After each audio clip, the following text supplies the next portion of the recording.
If someone tells me, don't worry, the beer flood isn't that bad, I'm already climbing onto the nearest rooftop. Because beer belongs in a glass, not charging down the street like a tidal wave. This actually happened in London. Back in 1814, a brewery stored enormous wooden vats filled with beer, and I mean enormous. One of them held hundreds of thousands of gallons, which is already a terrifying amount of anything. Then one of the giant metal hoops holding a vat together snapped. Workers noticed it. But apparently this had happened before, so everyone basically shrugged and went back to work. That was a mistake. About an hour later, the massive vat exploded, and the force caused several neighboring vats to burst too. Suddenly, over 1 million liters of beer came crashing through the brewery walls and into the surrounding streets. Imagine sitting at home and hearing a loud crash.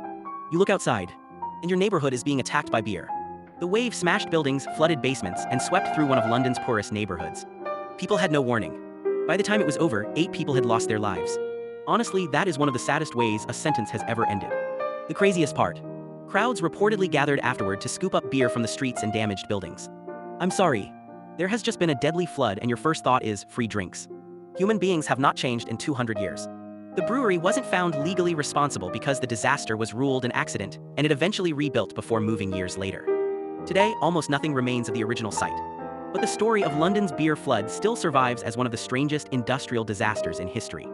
Because somehow, history looked at a brewery and said, you know what this needs? A tsunami.